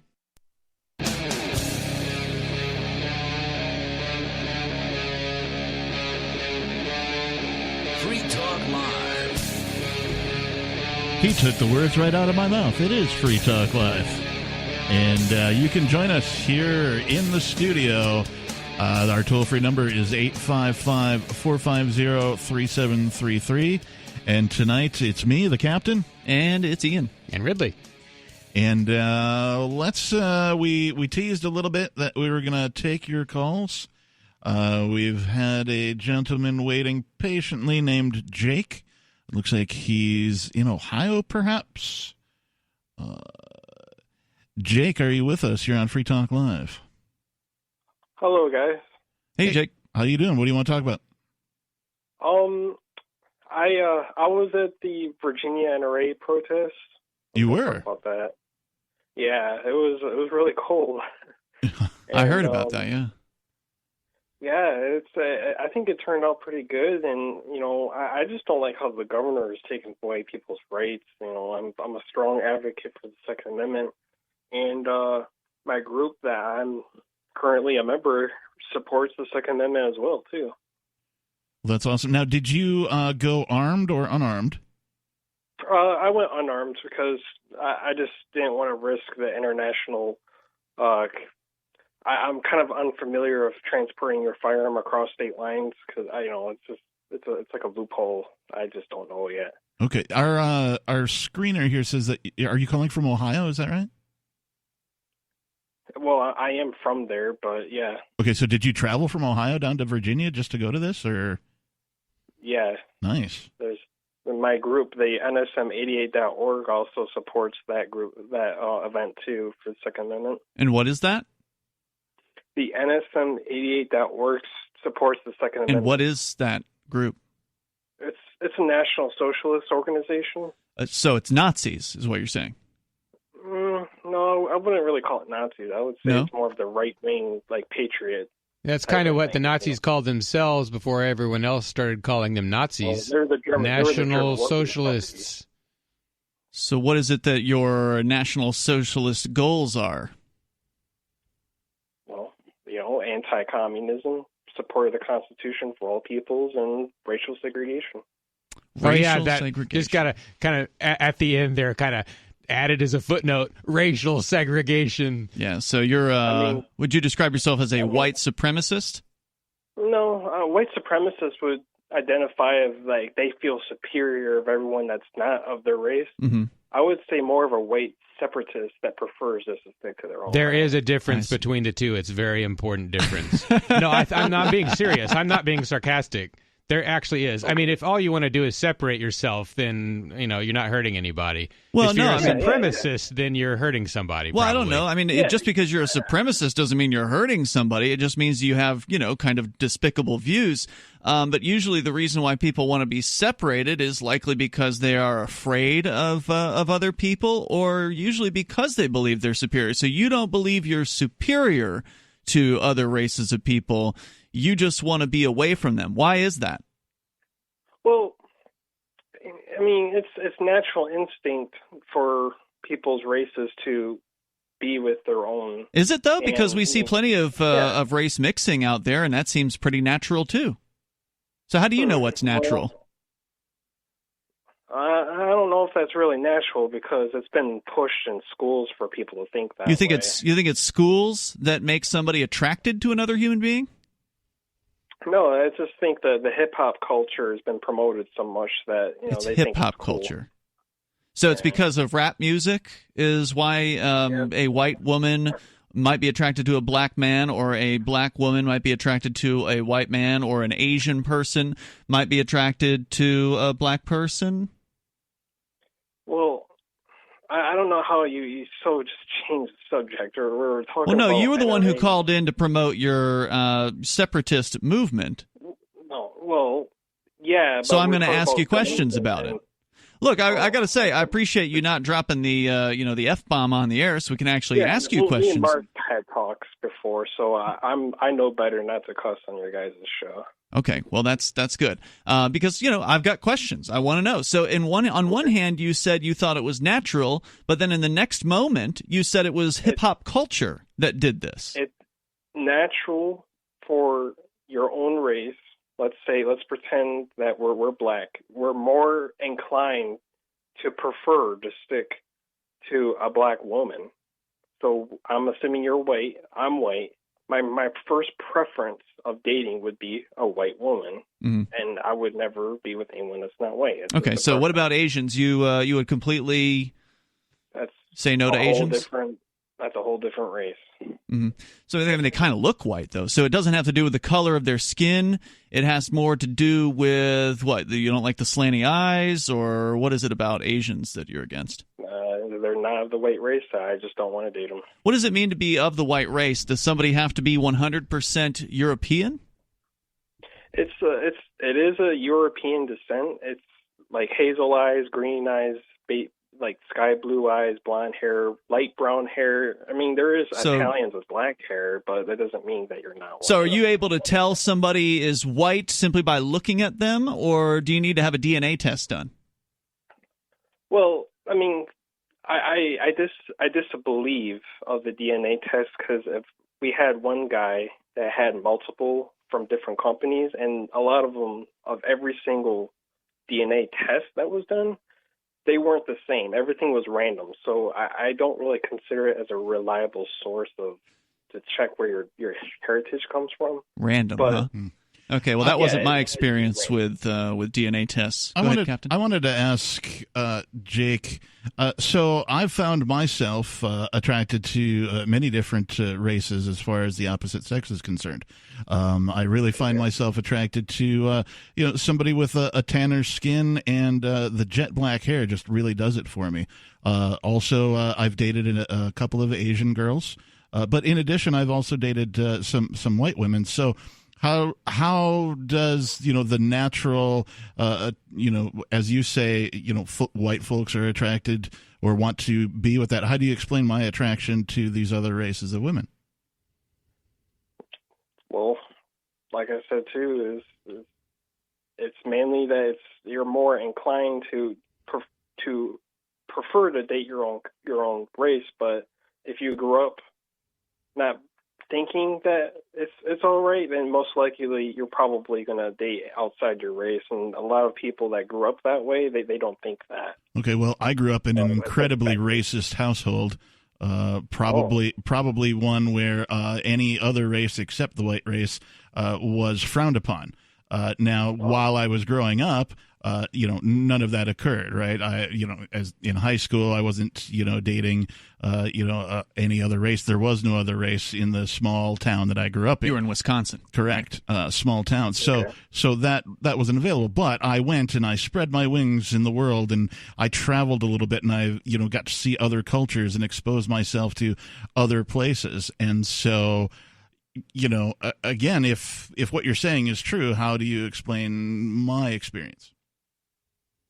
Well, I mean, I also, explored and talked to many other different races. That's perfectly fine. It's just when I say I prefer to stick with my own race, as a marriage-wise or family-wise, then that's perfectly fine. It's your choice. I mean, it's your body, it's your life, it's your choice. What is this going to mean for you, though? I mean, obviously not everybody's going to be interested in National Socialism, which is what your movement is. You've already brought that up earlier. What's that? NSM88.org. Yep, you've plugged that a few times now. So that's not going to be too attractive to a lot of people. So what is your plan exactly? How are you going to bring about the society that you want? Are you going to get some, white people together? Are you going to move to a particular plot of land together and put up big fences to keep, brown people out? What are you going to do? Well, that's a question our commander would answer a more professional way. You have a commander, of course. Yeah, Tommy's we have straight out of Handmaid's Tale. That commands the whole party. Yeah. Well, I think it's been an interesting call. Yeah, it actually has. It's been an interesting. I got to hand it to you. You've answered our questions, unlike most of your compatriots who are just jokers and ridiculous. I don't know who they are. They're probably not affiliated with what I am in. Okay, well, thanks for the call, Jake. Keep us updated on your white culture movement thing or whatever it is you're planning to do. 855-450-FREE.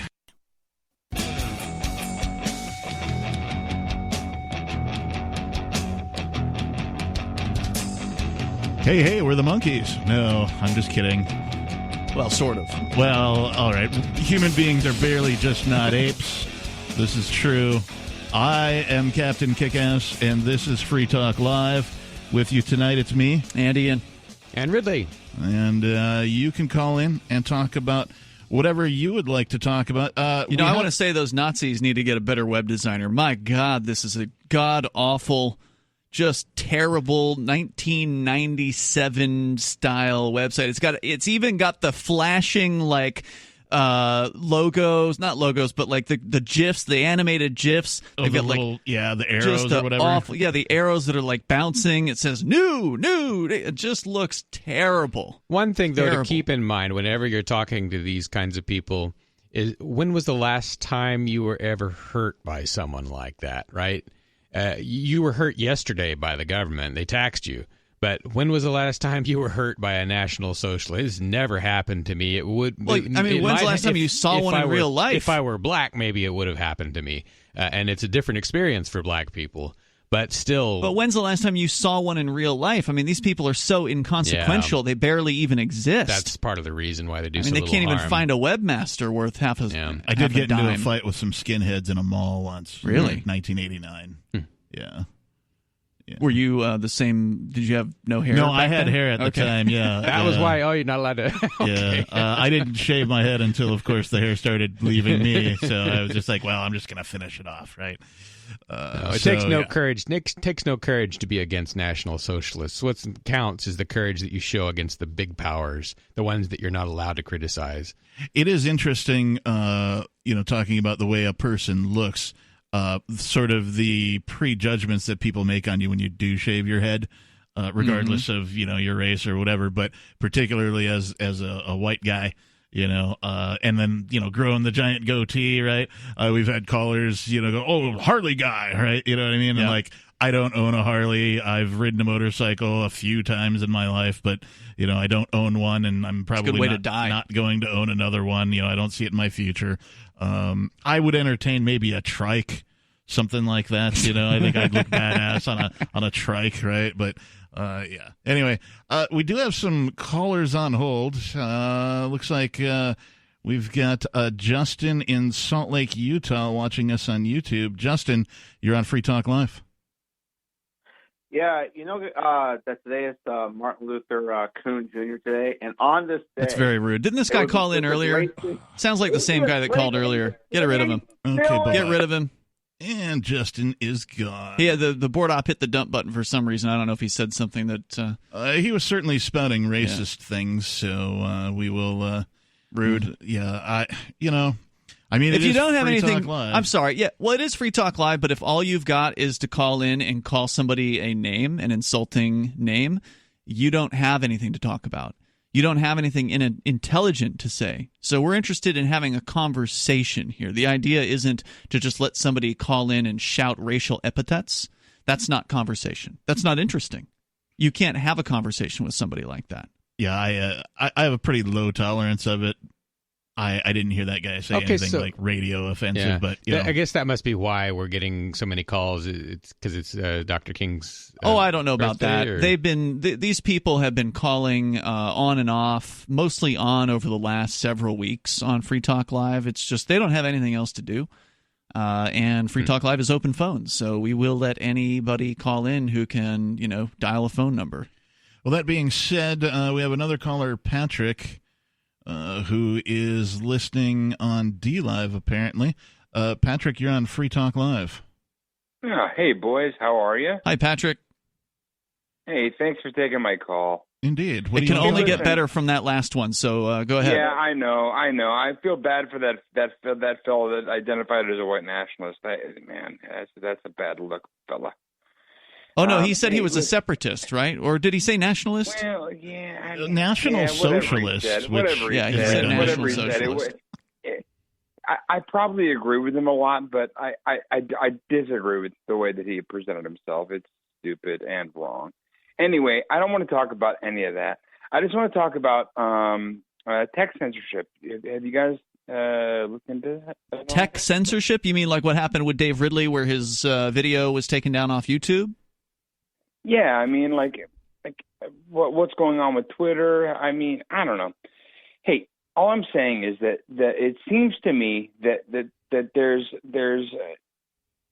a bias that's happening because the big tech companies are running in these. I mean, but what are we going to call? I mean, you guys tell me what you guys think about San Francisco. San Francisco. I'll just be quiet. What do you think San Francisco has to do with this? High taxes. The taxes are too high. Well, wait, is it just because a lot of the tech companies are based in San Francisco? Yeah. Yes.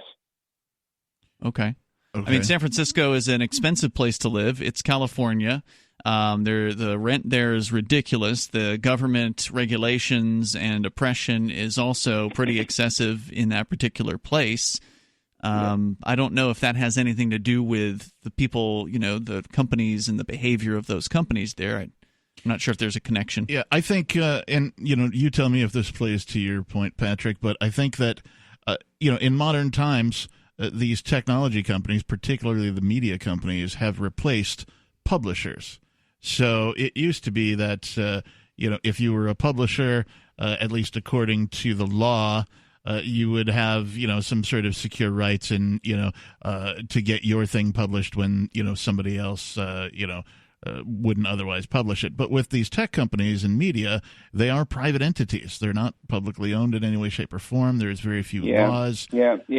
But a publisher, these tech companies enjoy a legal situation where they're not responsible for the postings on their websites, and I think that's okay. Yeah, me too. I think that's fine. But I don't think they should, if they enjoy that protection, I do not think they should be allowed to censor. Why? I disagree. As someone who was just censored, I think Google had the right to censor me. I just think it was a bad decision, and they don't think they should be making that decision often with so many people. essentially they function as a public. They're not. It's not like it's the public street, right? Where we all pay for. I don't know. But that's what some people want, right? So there's some people. I know it's so hard to describe. Well, but that's what some people want. They want to see these platforms like YouTube or Facebook or whatever become some kind of government-regulated free speech platform, because it's basically people who are understandably upset that they've been wiped off of the platform. They're like, well, I want to have my say and I should be able to have it. Well, go start your own platform.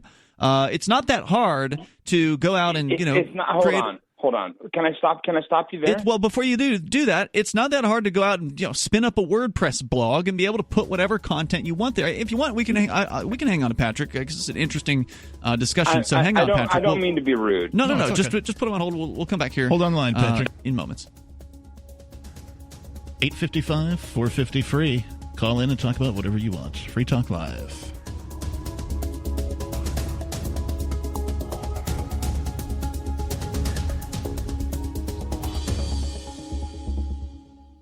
Do you want more businesses accepting Bitcoin Cash and Dash? Now with AnyPay, you earn passive income for every purchase at those businesses. Finally, a financial incentive to spread Bitcoin Cash and Dash. You made it happen, so you get the rewards. Download the AnyPay Cash Register app and add your cryptocurrency wallet addresses.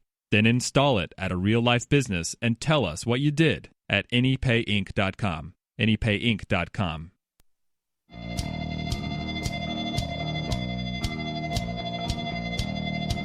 This is Free Talk Live. You can call in and take control of the airwaves. 855-450-FREE, like freedom. 855-450-3733. And was there something you wanted to tell us about, Ian? Yes, indeed. LibertyCon is coming up April 3rd through the 5th, and that is going to be a unique convention happening in D.C. with more than 70 pro-liberty organizations present. You want to advance your career, your business, or internship opportunities. This is going to be a great place to do that networking that'll will help you get to the next level. John Mackey is going to be speaking there. You may know him as the Whole Foods CEO and co-founder. He'll be speaking on conscious capitalism. Plus, you'll hear from Vernon Smith, a Nobel Prize winner in economics, Miriam Issa, a pop culture expert with over 300 million YouTube views, Nassim Nicholas Taleb, who is the author of The Black Swan, and others. Go to libertycon.com to learn more about the event and get registered using code FTL to save $10 on your registration, which is already shockingly affordable. It's under $100 to attend this 3-day-long convention. It's April 3rd through the 5th. You knock $10 more off by using code FTL. Student travel scholarships are available, so if you're a young person, you're a student, you want to come to this thing, they'll help you get there. I love that. Which is awesome. Discounted rooms also available at the Marriott Marquis. LibertyCon.com. Go get registered now, and we'll see you there because Free Talk Live will be broadcasting from the event as we continue. And we were talking to a caller, Patrick, who is listening on D-Live, and we wanted to bring him back, and finish our conversation. Patrick. Yeah, I'm back. How's it going, boy? We were talking about publishing freedom, and you were frustrated, Patrick, and a lot of people are frustrated. We were talking with Dave Ridley here in our studio earlier about how he's had his videos taken down. I've had a couple of videos targeted on the Free Keen YouTube channel by YouTube for various reasons over the years. Yeah. And it is frustrating. But just because they are a platform doesn't mean that they have any obligation to provide you with services. Yeah, sure, right? Yeah, I mean, okay, but where is that going to lead? Where is that going to lead us to? Like, what? Hopefully, competition. Playing out into the future, boys. I think, Dave, you just touched on it. Competition, meaning that if people are frustrated enough with YouTube, and I think a lot more people today are frustrated with them than have been previously. You guys should be more frustrated with YouTube than anybody. Okay, I'll do that. I'll do that. I can do that. I can be more frustrated with YouTube. I'm working on it. I'm doing everything I can. Well, and you're also doing a lot to find alternatives, Dave. You mentioned earlier that the Ridley Report, that's your channel, is on Metacafe, right? Mm-hmm. It's on where else are you? Library. BitChute? Yeah, BitChute and Facebook. And are you on Library? You're on Library. That's There's another one I've forgotten. That's not where the populace is. Not yet. Just isn't. Not yet. Not yet, but again, Metacafe is different. Metacafe does have a lot of hits. There's a lot of people watching Metacafe. Videos take a long time to generate hits on Metacafe, but it's a long, slow burn. I know this isn't a popular opinion with you guys, but I just have to say it. The public square has changed, and the public square is now in private hands. Maybe it always has been. Maybe it always has been. But allowing these platforms to censor what is being said on them is not a good thing. You don't have any other choice. The only other choice would be to have the government force these. You make my point for me. We have no other choice. No. What I'm saying is you don't have any other choice than to have private radio. Let me answer what you said here. You don't have any other choice besides private options on the internet. It's always been that way online. Somebody owns the server that you're on, and that somebody gets to set the rules for you. So YouTube has become so popular that they are inordinately large, and they have a large influence, and whatever decision they make has, there's waves that, that go out from that decision that affect people's lives. But that doesn't mean that it's necessarily worse than the public square. You bring up the public square, and look, as libertarians, I think all want to get rid of public property. We don't want to have the government controlling anything, and that does mean that private places get to set certain rules. When you're at the movie theater, you're not allowed to yell in the movie theater. That's a private rule. I have an idea for a solution. Okay. Excuse me. Well, thank you. So Andreas Antonopoulos from the Bitcoin community is always saying, if you're going to have an organization, you should have one if it's information related or currency related. Have it let all information through or all currency through. Have it be like the phone company that lets all calls through. A phone company doesn't stop people from making calls because they might be a racist or something like that. And that's what we need. That's what we need on the internet. We need an internet service that's like YouTube that lets everything through, every single thing, like a phone company. Are we just talking about video, or are we just talking generally here?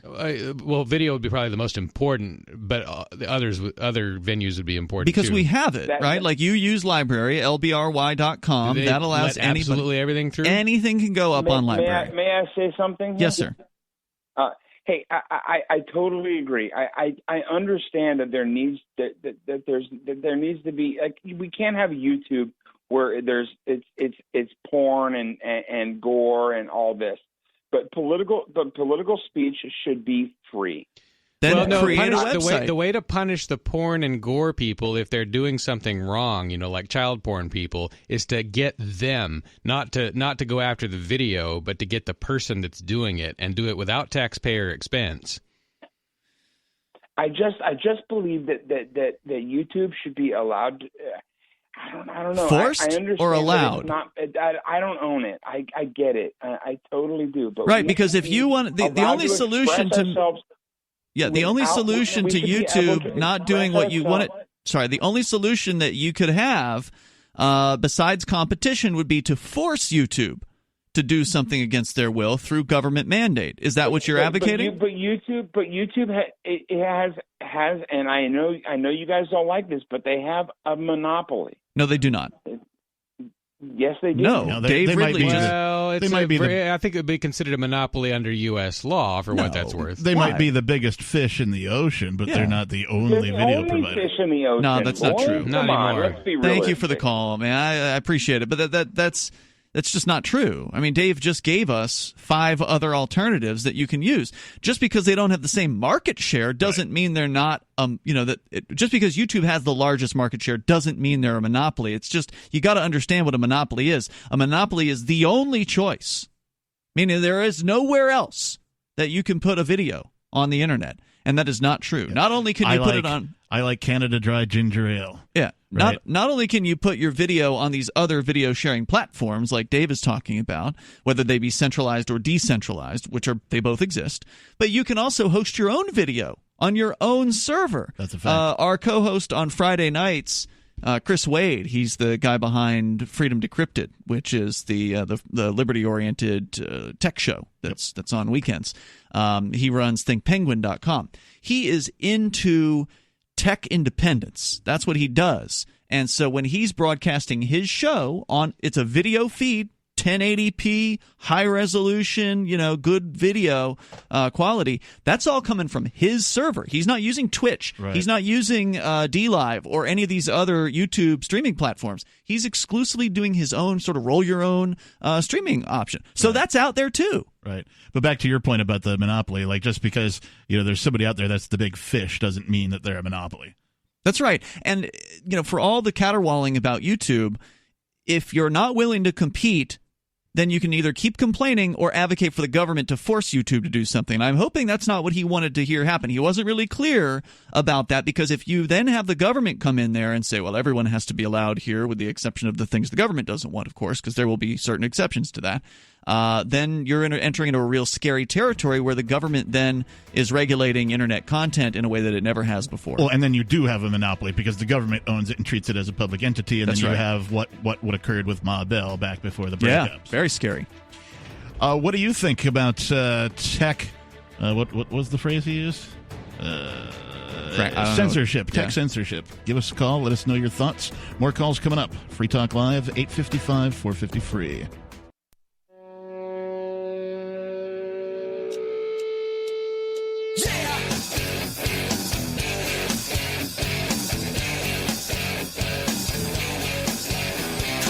Oh, yeah. It's Free Talk Live, the show that lets you take control of the airwaves. Our toll-free number is 855-450-FREE. Like freedom, that's 855-450-3733. In the studio tonight, it's myself, Captain Kickass. And I'm Ian. And Ridley. And we are here to talk about many things. And we're going to in a moment, but first I want you to know about Edge Wallet, because it is a great cryptocurrency wallet. I used mine tonight, actually, to pay for my breakfast at the local watering hole down here in Keene that accepts cryptocurrency like Bitcoin and Bitcoin Cash and several others. Through the Edge Wallet, you can spend a bunch of different cryptos, or save them, or trade them, or just hang on to them. It is up to you how you use it, but it's your money. You're in charge of your crypto. Edge Wallet does not have access to your cryptocurrency. They're a veteran team. They've been building wallets for cryptocurrency since 2014. You can secure your freedom with the Edge Wallet, and you can download it for iOS or Android devices through your Google or Apple App Store, or go to edge.app, which is their website, where you can learn more about the Edge Wallet and the technology behind it. That's EDGE, edge.app. For Edge Wallet. It's a pretty good wallet. I also wanted to let folks know, I don't know if I've mentioned it tonight, but you can sound like you're sitting in the studio with us by using the Discord line at discord.leonard.fm. And we just so happen to have a caller. Gene, the Christian anarchist, is with us, calling in on the AMP-only line. Gene? Actually, I am in the studio. I'm here sitting right next to Ian. Oh, my gosh. Well, that's weird. How'd you get here? Oh, just use one of them transporter beams like Star Trek. Very nice. Hey, I want to talk about fake news tonight. And one of the things that there's so many examples of fake news, you just kind of, lose track, because pretty much everything that you see in the news, I would say 90% of it is a lie. 10% is probably true. So that the problem is sorting it out, figuring out which 10% is the truth.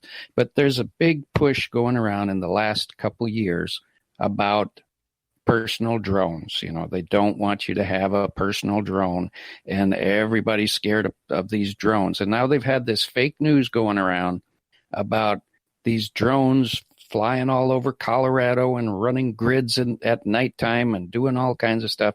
I guarantee you it's fake news, just like the one at the airport which airport was that? I think it was London, wasn't it? Or was it Washington, D.C.? I have not heard about these fake news stories that you're talking about. I think I have, actually. I saw some news blips, perhaps something on a television broadcast where I think it was Colorado, but there was, this group of drones that were spotted at random times over the same area, and then they would just fly off and disappear. Nobody knew who they belonged to.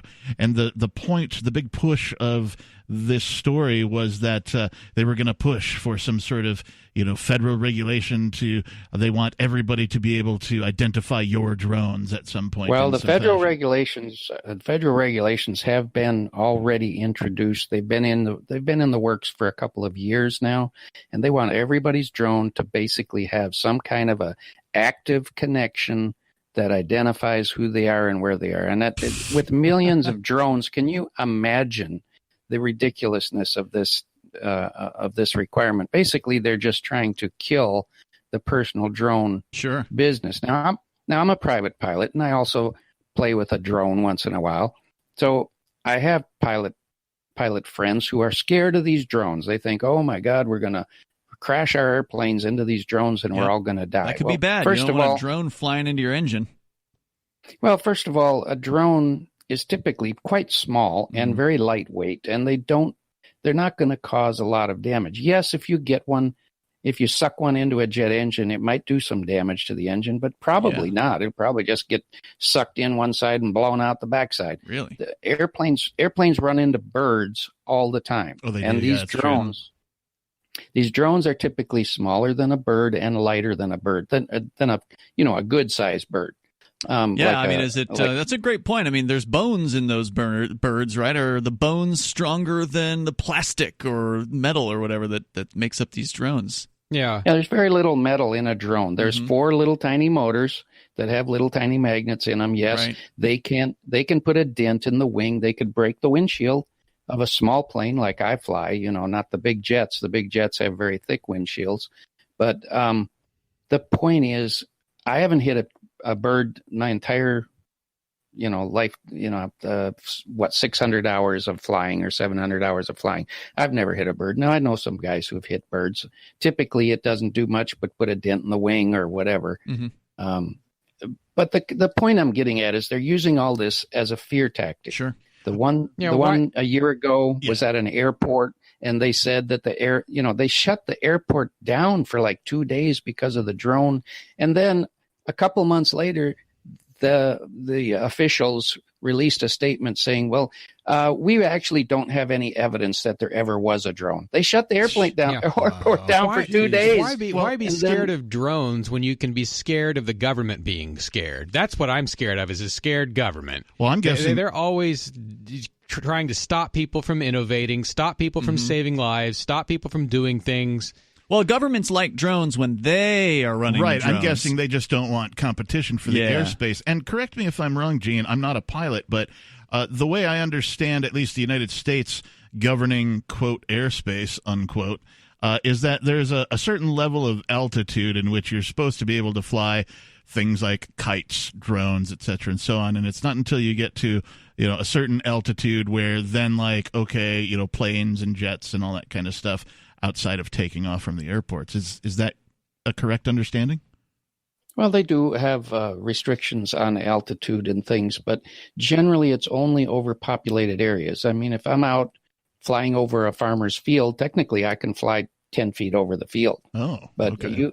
You're supposed to maintain 500 feet separation from buildings and populated areas and things of that nature. But I mean, I have a seaplane and I can go land on the lake. I can fly right down to the surface of the lake and land on the lake. And I know that military drones obviously can reach some fantastic altitudes. Are there private drones that are just as capable as military drones that you're aware of?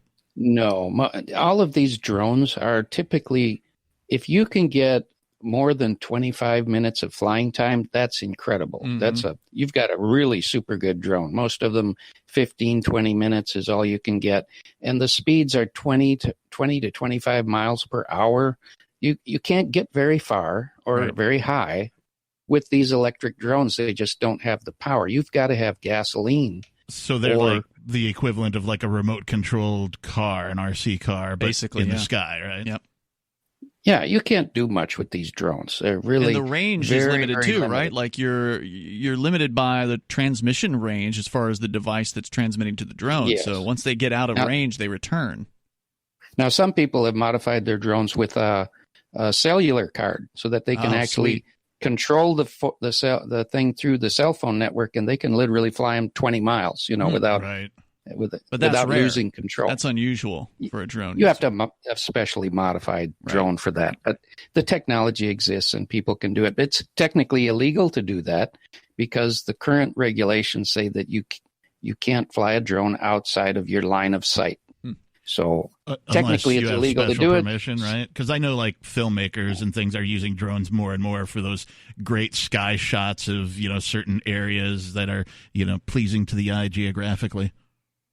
Well, they technically also need to have a spotter. So even if you've got the first-person goggle on, you're supposed to have another person next to you being a spotter. So he's looking for, low-flying helicopters and things of that nature. So, I mean, there are common-sense rules that they don't have to be a law, in my opinion. It just has to be something that if you're going to take the responsibility of flying a drone, you should follow these rules, or you or somebody else might get hurt. But I mean, all of this nonsense about trying to put all these new laws into place are just, more restrictions that's going to kill a blooming industry. And they want to make sure that people can't rise up using drones.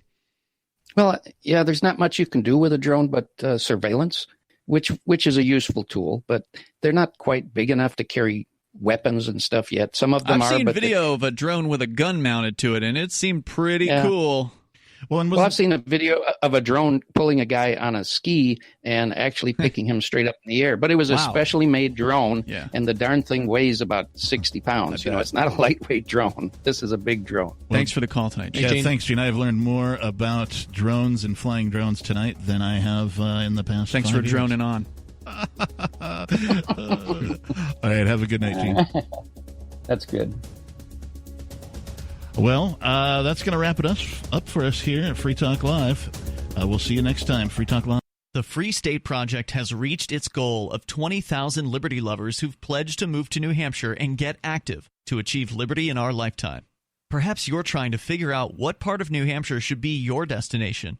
If so, consider Keene. You'll find more than 150 reasons to move to Keene at move.freekeene.com. Keene is famous for its historic, publicity-generating activism, as well as being the liberty media capital of the world. It's home to freekeene.com, New Hampshire's destination for liberty activism, news, and opinion. For years, we've been compiling over 150 reasons to move to Keene at move.freekeene.com, where you'll learn about some of what's happening here and what makes Keene a great place to live. If you love liberty, you'll probably enjoy anywhere you end up in the Shire. But do your due diligence first. Please visit move.freekeene.com for the full list of over 150 reasons to move to Keene. That's move.freekeene.com.